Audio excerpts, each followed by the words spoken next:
자, 중학교 3학년 비문학 독해 연습 3권, 사회 5번, 구매 후의 광고 탐색 지문입니다. 일단 2016년도 3월, 고등학교 1학년 학력평가 27번부터 30번까지 4문제가 출제됐고요. 우리 교재에는 그 중에서 2문제만 출제가 됐습니다. 그리고 나머지 한 문제는 여기서 이미 지금 요 형광펜 칠한 것처럼 요 지문에 대한 어떤 이유를 물어보는 게 나왔었고, 나머지 한 문제는 어떤 그 자동차 회사에서 구매 후 광고 전략 화상 회의에 대한 어떤 옳고 그름을 따지는 문제가 나왔었어요. 그거는 쌤이 따로 어떤 지문을 주든가 아니면 이따 그 강의 중에 한번 얘기를 해주는 방향으로 가겠습니다. 일단 사회 지문 같은 경우 항상 얘기를 하는 거, 뭐 어느 편과 마찬가지로 뭐 개념, 핵심 용어 파악이겠죠. 그 다음에 제일 중요한 게 사례 적용 문제겠지. 사례 적용 문제. 그 다음에 어떤 그 상관관계, 어떤 뭐 사회학자들의 뭐 견해 주장. 그 다음에 이들의 사회학자들의 어떤 견해 주장의 특징과 장단점, 그 다음에 한계점, 그 다음에 대응 방안, 이런 것들을 좀 따져봐야 되지 않을까 싶습니다. 그 다음에 사회제도라고 하는 게 어떤 하나의 뭐 관점에서 바라봤을 때 뭔가 문제점이 발생했었을 경우 어떤 그 반대 입장에서 뭔가 나올 수도 있잖아요. 그럼 다른 요소들에 대해서도 좀 볼 필요가 있겠죠. 자, 일단 단락을 나눠보고 출발할게요. 1단락, 2단락, 3단락, 4단락, 총 4단락으로 구성이 되어 있고, 자, 기억 위치 파악했습니다. 요게 실질적으로는 니은으로 문제가 났었어. 자, 1번 윗글에 대한 이유로 적절한 것은, 자, 소비자는 광고, 뭐 적극적 탐색, 브랜드 충성심, 뭐 제품의 단점, 인지 부조화, 뭐 소비자, 뭐 심리적 긴장 상태, 어떤 뭐 그런 얘기가 나오나 봐. 우리 많이 흔하게 접하던 용어였고, 그 중에서 인지 부조화라는 용어가 좀 불편하죠. 자, 그 다음에 2번 기억의 예로 가장 적절한 것은 어떤 사례 적용 문제겠죠. 소비자는. 오케이. 어점으로 그 다음에 뭐 어점으로. 자, 항상 얘기하듯이 이렇게 끊어 있었을 때 앞에만 틀리거나 뭐 뒤에만 틀리거나 둘 중에 하나가 틀린다 그랬었죠. 잘 분석합시다. 자, 이제 1단락부터 가볼까? 소비자들은 어떤 제품이나 서비스를 선택할 때 쉽사리 결정을 내리지 못한다. 뭐 주어는 소비자겠지. 이를테면 기능은 만족스럽지만 가격이 비싸거나, 반대로 가격은 만족스러운데 기능은 그렇지 않다거나 하는 경우에 쉽사리 결정을 하지를 못하겠지. 뭐 당연한 거 아니야? 그 다음에 이처럼 소비자들은 구매 과정에서 흔히 갈등을 겪게 되는데, 자, 그중 대표적인 것이 접근 갈등이다. 그러니까 이것만 있는 건 아닌가 봐. 구매하는 과정에서 어떤 내적 갈등을 얘기를 하는 거겠지? 자, 그 중에서 어떤 접근 갈등이라고 하는 것이 가장 대표적이래. 이는 둘 이상의 바람직한 대안 중에서 하나만을 골라야 하는 경우에, 자, 누누이 강조하는 거, 뭐뭐일 경우, 뭐뭐일 때, 뭐뭐이면, 뭐뭐가 아니라, 이런 거 항상 유념하랬어. 둘 이상의 바람직한 대안 중에서 하나만 골라야 하는 경우에 어느 것을 선택해야 할지 결정하지 못해 발생하는 갈등을 우리가 접근 갈등이래. 자, 접근 갈등의 어떤 개념 나왔고, 자, 이때 판매자는 대안들을 함께 묶어 제공함으로써 소비자가 겪는 접근 갈등을 해소할 수 있다. 자, 어떤 이 개념과 더불어서 이 해소 방법, 극복 방안이 나왔다고 할 수가 있겠죠. 그러면 1문단을 스키마 해볼까? 그럼 결국 뭐야? 어떤 구매 과정에서 겪는 접근 갈등의 개념과 극복 방안, 이딴 식으로 하면 되겠죠. 자, 그러면 이제 바로 2번 문제로 한번 적용해 볼 수 있지 않을까? 자, 다시. 둘 이상의 바람직한 대안 중에서, 바람직한 것들 중에서 하나만을 골라야 하는 경우에 어느 걸 선택할지 몰라서 결정하지 못해 발생한다. 1번, 소비자는 공짜를 좋아하는 경향이 있으므로, 그 다음에 탄산음료를 판매할 때 두 개를 한 개 값으로 주는 1+1 전략을 사용한다. 이렇게 볼 수 있나? 하나에 대한 공짜로 준다는 거 아니야? 그 다음에 두 번째, 소비자는 어떤 사은품을 주는지 주의 깊게 살펴보는 경우가 많다. 그렇기 때문에 냄비를 판매하면서 사은품으로 후라이팬을 제공한다.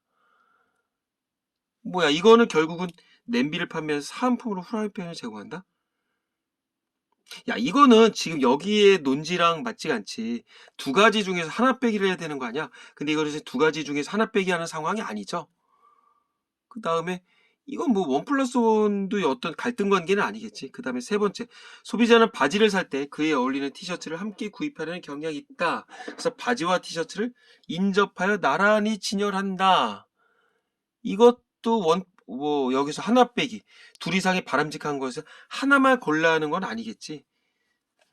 그 다음에 소비자는 어떻게 하면 저렴한 가격으로 물건을 구입할 수 있을지 고민하는 경향이 있다. 그래서 전용 무료면 얄채를 반값에 판매한다. 이거가 또 둘 중에 하나 빼기를 해야 되기 때문에 함께 묶어 제공한다. 그런 예시로 볼 수는 없겠죠. 그 다음에 소비자는 중식을 먹을 때 짜장면과 짬뽕을 두고 선택을 망설이는 경우가 많으므로, 그러면 지금 여기서 봤었던 어떤 하나만을 골라 하는 경우에 짬뽕이냐 짜장면이냐, 자, 두 음식을 다 먹을 수 있는 짬짜면을 메뉴에 추가한다. 그래서 함께 묶어 패키지로 제공한다. 그래, 5번이겠네. 이런 식으로 고르라는 것 같아. 자, 그럼 이 문단 가볼까? 자, 근데 다른 대안들을 함께 묶고 제공받지 못한 상태에서 하나의 대안만을 선택해야 했던 경우, 자, 또 경우의 수를 물어보네. 자, 소비자들은 선택하지 않은 대안에 대한 아쉬움 때문에 하나의 대안만을 선택해야 했던 경우, 선택하지 않은 대안에 대한 아쉬움 때문에 심리적으로 불편함을 느끼게 된다. 이게 흔히 말하는 이제 기회비용 얘기랑도 엮을 수가 있겠지. 자, 소비자들 이런 심리적 불편함을 없애려 하는데, 이는 인지 부조화 이론으로 설명될 수 있다. 인지가 뭐야? 이런 정신 과정. 자, 이 이론에 따르면 사람들이 자신의 생각과 태도가 자신이 한 행동과 서로 일치하기를 바라는데, 당연한 거 아니야? 내 생각과 태도가 내 행동과 서로 일치하기를 바라는 거겠지. 뭐 이건 뭐 당연한 거지. 그렇지 않으면 뭐야? 뭐 내 생각과 태도가 행동과 일치하지 않으면 심리적 긴장 상태가 발생하게 된다는 것이다. 이걸 우리가 인지부조화 이론이라고 하는구나. 오호. 이런 경우가 뭐야? 뭐 이렇게 그 내 행동과 내 생각과 태도가 행동과 서로 일치하지 않을 경우. 자, 사람들은 긴장 상태를 해소하기 위해서 생각과 행동을 일치시키려 하겠지.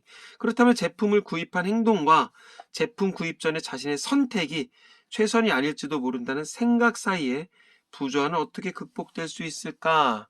이 무슨 말일까? 그러니까 내가 선택한 거가 있어. 내가 선택을 했고, 아니 내가 생각을 하고 내가 그 제품에 대해서 어떤 태도를 취했어. 그 다음에 샀어. 이게 뭐 행동을 사는 거겠지. 근데 그게 만약에 일치를 하지 않게 되면 어떤 긴장 상태를 유지를 하게 된대. 그러니까 어떤 이런 그 긴장 상태를 해소하기 위해서 생각 행동을 일치하려고 하겠지. 그래서 구입하는 행동이랑 그 다음에 내가 구입한 행동이 맞았었는지, 그리고 최선이 아닐지도 모른다는 어떤 갈등이 이제 딴 거 살 걸 그랬나 보다. 이런 거의 부자는 어떻게 극복될 수 있을까? 이렇게 물어보는 거네. 자, 여기서 얘기하는 어떤 자신의 선택이라고 하는 건 뭐겠어? 여러 가지 그 갈등 요소들 중에서 하나의 대안을 선택하는 그런 걸 얘기를 하겠지. 자, 이 문단의 내용을 어떻게 정리할 수 있을까? 어떤 이런 패키지 제공에서 하나를 선택함으로 인한 뭐 심리적 불편성, 그 다음에 인지 부조화 이론의 개념, 이렇게 하면 되겠지. 자, 인지 부조화 이론의 개념 이렇게 적어 놓을게요. 자, 그 다음에 3문단 가볼게. 인지 부조화 상태를 겪고 있는 소비자는, 인지 부조화 뭐라 했었지? 내 생각과 내 태도가 어떤 내 행동과 서로 일치하기를 바라긴 하지만 그게 이루어지지 않았을 경우에 어떤 긴장 상태를 유지하게 되더라. 자, 이런 걸 겪고 있는 소비자는 이를 해소하기 위해서 선택하지 않은 제품의 단점을 찾아내거나 그 제품의 장점을 무시하기도 한다. 당연하겠지. 내가 산 것에 대해서 만족감을 최대한 느껴야 되니까, 저거 후지대, 저거 쓸모없대, 괜히 까는 거지. 하지만 일반적으로는 자신의 구매 행동을 지지하는 부가 정보들을 찾아냄으로써 현명한 선택을 했다는 것을 스스로에게 확신시킨다. 이게 뭐겠어? 이제 처음에는 내가 선택하지 않은 것에 대한 어떤 그 단점. 그러니까 나는 짬뽕을 먹기로 했어. 근데 저기 짜장면 안 먹은 것에 대한 어떤 아쉬움이 있을 거야. 그럴 때 저 짜장면 저 기름기가 너무 많아. 이렇게 막 까는 거야. 그게 이제 첫 번째 어떤 대응 방안이겠고, 여기다 적어놓을까? 인지 부조화 이론이 발생했었을 경우 또 극복 방안. 그 다음에 두 번째는 내 자신의 구매 행동을 지지하는 부가 정보들을 찾아내서 현명한 선택을 했다는 것을 스스로에게 확신시킨다. 내가 짬뽕과 짜장면 중에서 갈등을 할 때 짬뽕을 골랐단 말이에요. 그러면 짬뽕이 몸에 좋아. 역시 국물 시원해. 어떤 뭐 이렇게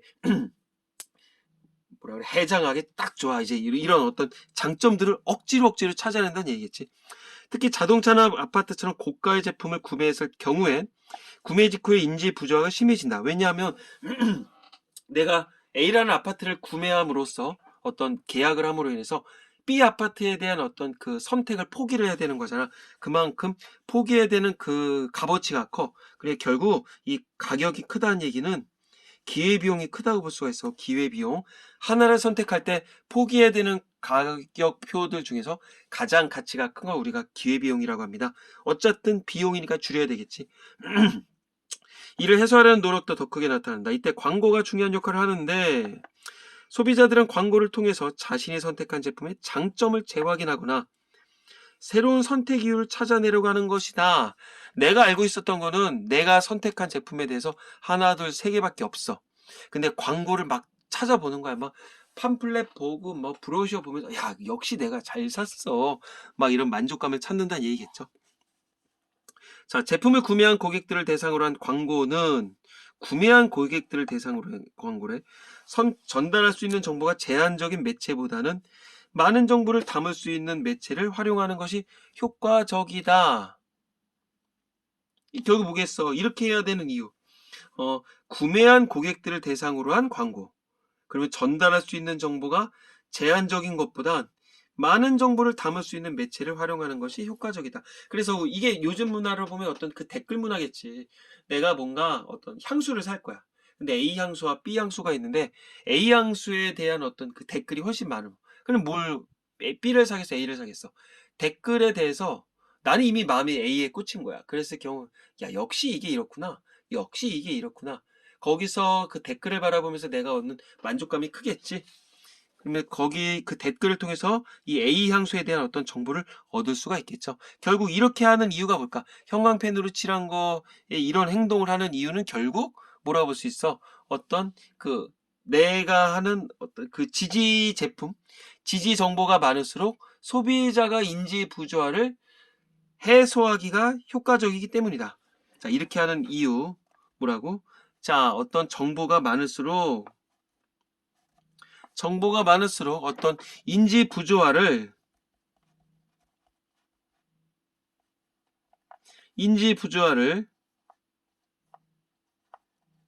효과적으로 해소할 수가 있기 때문이다. 이런 식으로 가면 되지 않을까?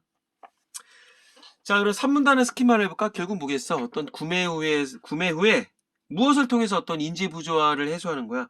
어떤 광고를 통해서 인지 부조화를 해소한다고 볼 수가 있겠죠? 자, 그 다음에 4문단 가볼게. 소비자들이 구매 후에 광고를 탐색하는 것은 보통 구매 전에 광고를 탐색할 거 아니야. 내가 어쨌든 그 광고를 통해서 내가 어떤 제품에 대한 정보를 얻을 수 있으니까. 근데 구매 후에 광고를 탐색하는 건 인지 부조화를 감소시키고자 하는 노력인데, 이게 어떤 의도겠구나. 기업 입장에서는 또 다른 효과들을 가져오기도 한다. 오케이. 어떤 게 있나 가볼까? 구매 후 광고는 제품을 구매한 소비자들에게 자신의 구매 행동이 옳았다는 확신이나 만족을 심어주기 때문에 회사 이미지를 높인다. 그리고 브랜드 충성심을 구축하는 데 크게 기여한다. 기업의 입장에서 구매 후 광고를 통한 얻을 수 있는 장점이겠죠. 따라서 구매 후 광고는 재구매를 유도하거나 1번 긍정적 입소문을 확산시켜서 광고 효과를 극대화할 수 있다. 그러니까 기업은 제품을 판매한 이후에도 소비자 제품의 우호적 관계가 유지될 수 있도록 지속적으로 광고를 노출할 필요가 있다. 그래, 어떤 기업의 입장에서 그 제품 판매 이후에 어떤 행동을 취해야 되느냐, 그 자세에 대해서 얘기를 했구나. 자, 뭐 맨 마지막 문단, 뭐 구매 후 광고가 어떤 효과가 있느냐 그렇게 정리를 하면 되겠죠. 자, 네 문단 스킵을 해볼까? 아까 전에 1문단이 뭐였었지? 구매 과정에서 소비자들의 어떤 갈등, 접근 갈등의 개념과 극복 방안이 나왔고요. 이 문단에서는 아까 뭐라 했었지? 어떤 그 심리적 불편함이 무엇이냐, 심리적 불편함이 무엇이며 인지 부조화 이론이 무엇이냐에 대해서 얘기를 했어. 그 다음에 3문단 여기서는 아까 뭐였었지? 그치, 구매 이유 광고를 통해서, 키워드는 광고에 썼으니까 광고를 통해서 인지 부조화를 해소한다, 이렇게 정리를 하면 되겠고, 그 다음에 4문단 같은 경우는 뭐야? 어떤 구매 후에 광고의 효과와 장점에 대해서 얘기를 하는구나. 그러면 한 줄로 정리를 하면 결국 뭐라고 볼 수 있을까? 인지 부조화 이론의 어떤 개념과 제품 구매 후 광고의 뭐 필요성, 이런 식으로 정리를 하면 되겠죠. 잠깐 스톱을 하시고선 영상을 잠깐 스톱하시고서 정리를 해놓으라고 했어. 자, 그럼 1번 문제 가볼까? 윗글에 대한 이해로 적절한 것은 제품을 구매한 소비자는 자신이 구매한 제품의 광고에 더 이상 주목하지 않는다. 큰일 날 소리 하고 있죠? 어디나 썼다. 구매한 고객들도 광고를 할 수 있댔지. 3번. 2번. 구매 후 광고를 적극적으로 탐색하면 소비자의 브랜드 충성심이 형성되지 않는다. 아니죠. 적극적으로 탐색을 하는 과정에서 어떤 뭐 브랜드, 여기 뭐 충성심 구축하는데 크게 효과가 있다 그랬었죠. 4문단에 나왔고, 구매한 제품에 만족하는 소비자는 그 제품의 단점을 광고를 통해 확인하고 싶어 한다. 또라이죠. 내가 샀어. 그 다음에 이 단점을 광고를 통해 확인하고 싶어 해? 그러면 막 질질 짜? 내가 괜히 샀어. 멍청한 거지. 그 다음에 인지 부조화가 발생하게 되면 소비자가 어떤 제품을 구매할지 쉽게 결정하지 못한다. 아니죠. 결정하지 못하는 건 아니겠지. 이제 인지 부조화가 일어난 이유는 뭐였었어? 어떤 구입을 한 행동이랑 그 다음에 그 제품, 이게 아까 어디 나왔었더라? 이 문단에 나왔었지? 그치? 제품을 구입한 행동이랑 제품 구입 후에 내 선택이 최선이 아닐지도 모른다는 생각 사이의 어떤 이 부조화, 이거를 인지 부조화 이론이라고 얘기를 했었잖아. 근데 소비자 어떤 제품을 구매할지 결정을 못해. 이거는 결국 어떤 구매 이전이겠죠. 그러니까는 틀렸고. 그럼 5번, 소거법에 따라 당연히 5번일 텐데, 소비자는 자신의 구매 행위가 최선이었다는 확신이 없을 경우 심리적 긴장 상태를 겪게 된다. 이거 거기네.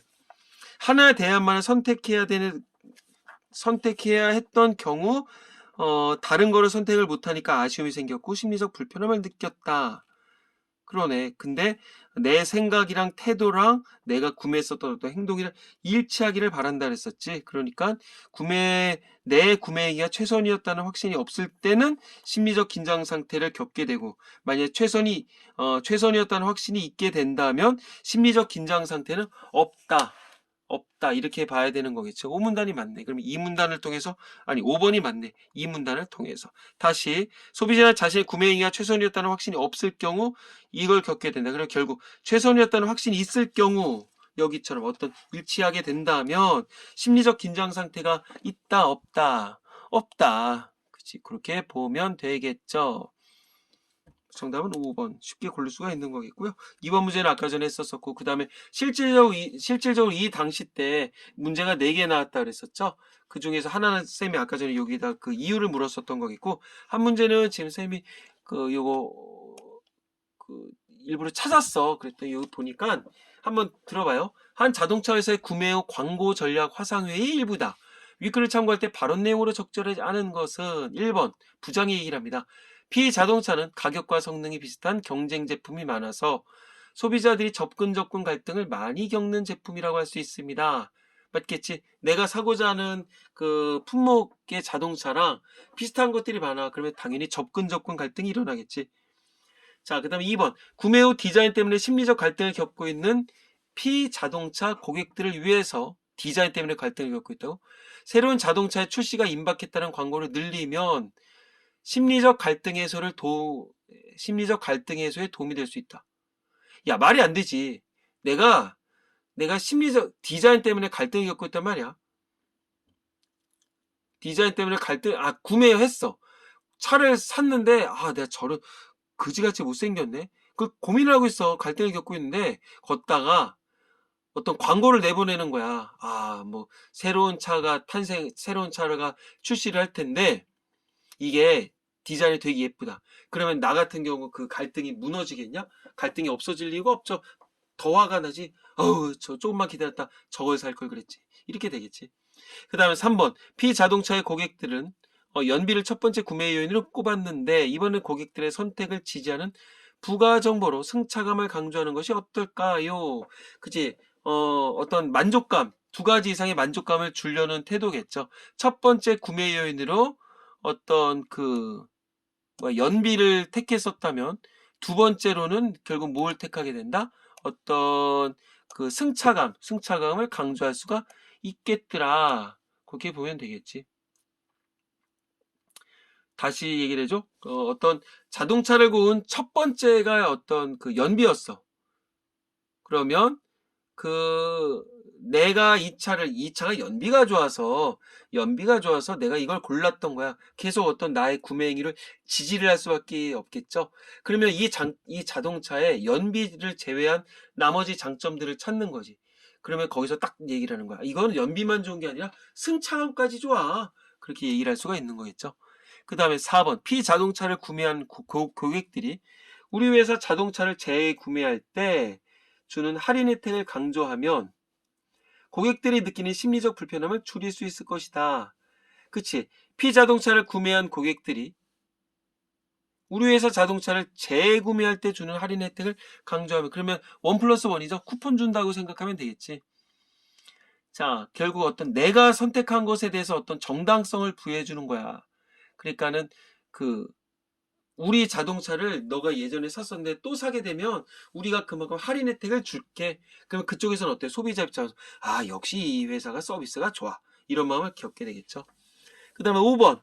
P자동차의 고객들이 광고를 보면서 P자동차 사길 잘했다고 생각을 하면 P자동차에 대한 긍정적인 입소문을 만들어내는 효과도 얻을 수 있다. 그쵸? 어떤 기업의 입장에서 그런 후속 조치가 있었다 그랬었지. 그래서 어떤 광고의 극대화 현상을 찾을 수가 있더라. 그런 얘기를 했었을 거야. 자, 20분 내로 끊으려고 했었는데 조금 길어졌습니다.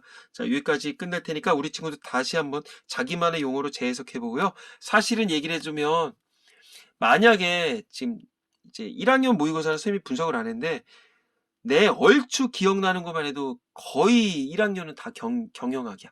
경영학, 경제학이 제일 많거든요. 그러니까는 핵심 키워드들, 어떤 인지 부조화 이런 거 접근 갈등 다시 한번 상기해 볼 필요가 있습니다. 자, 여기까지 갈게요. 수고했어요.